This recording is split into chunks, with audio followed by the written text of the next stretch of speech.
Hey guys, I know it's been a while since I've made a video. I have been super busy over the summer. I graduated with my master's in May, and then I've been transitioning jobs and playing with some new toys. And I just wanted to show a little bit of what I've learned.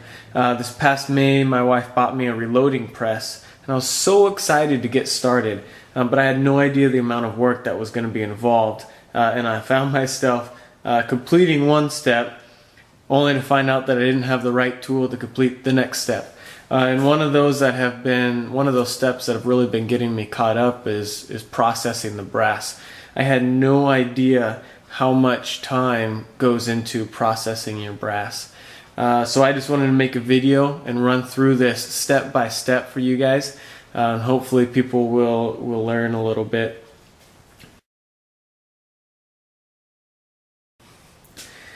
The first step obviously is to tumble. Now I've tumbled this 223 brass for about 6 hours in walnut shell media, and it's looking pretty nice. It still has the primer in there. And then what I'll do is at the very end of processing, I'll put it through my tumbler again with corncob media, and I'll use a polishing agent.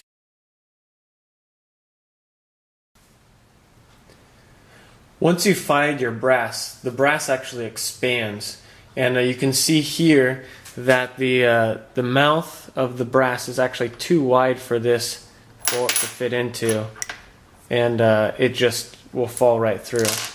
So the resizing die is going to make sure that the mouth of the brass is just the perfect size for our bullet.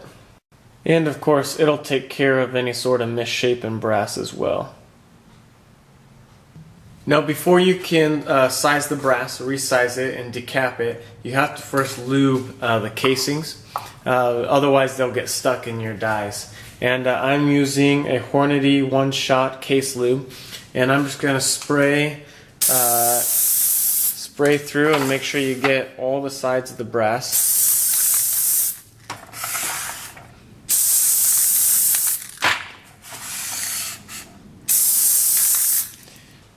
Today I'm using the Lee Classic Turret Press, but I've taken out the auto index, so I'll just be using one stage at a time.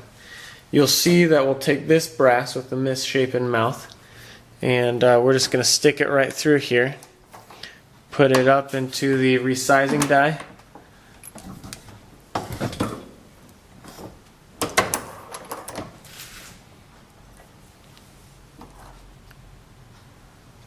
and now that brass is ready to go.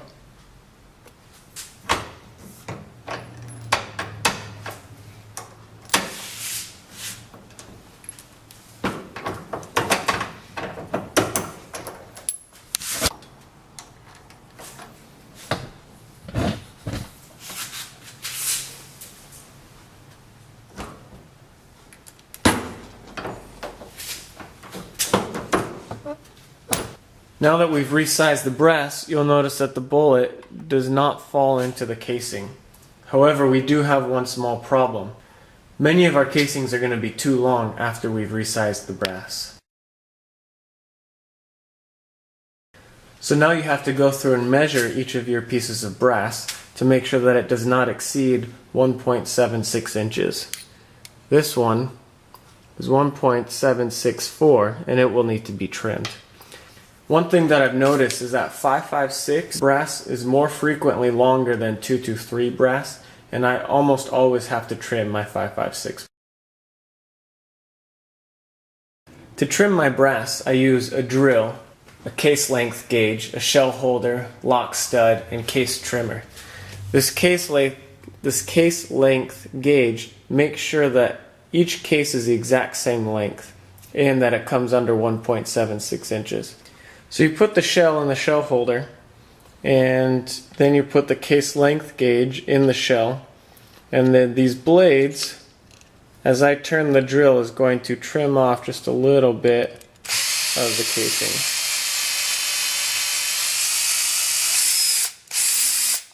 And you just keep going until you don't feel any more resistance. This next detail is going to be a little bit too small to actually see what it's doing on camera. But after you trim your case, your edges on the mount of your brass is going to be kind of sharp. You'll have some flakes still coming off. So what you're going to want to do is take a deburring tool, and you just kind of want to clean off those extra flakes, both on the inside of the brass and on the outside. You just need to do a couple passes through each piece of brass.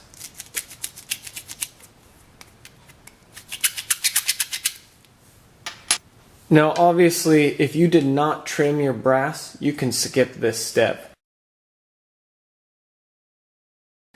Now this next step may be considered optional by some people, but I like to do it. That's cleaning out the primer pockets.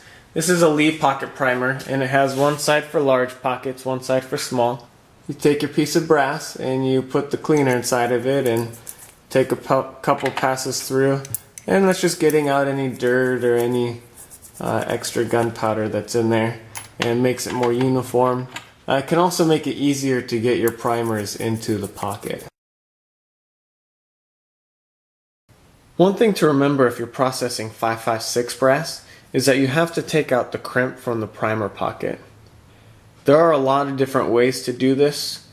One effective way is to take your deburring tool, put it in the primer pocket, and just take a couple of passes.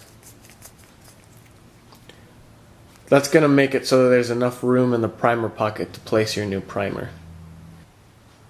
If you don't take out the crimp from your brass and you try to put in primers, you might end up with something like this.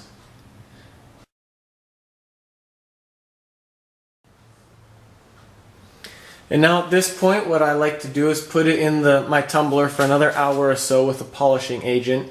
And the reason that I like to wait until the end to polish is because the lubricant that we put on the casings in order to resize it makes the casings really sticky, and makes my hands dirty, and therefore I'm transferring dirt back onto the brass. So I like to finish it off with a clean touch. And once you've put it through your tumbler again, your brass is all processed and ready to be reloaded.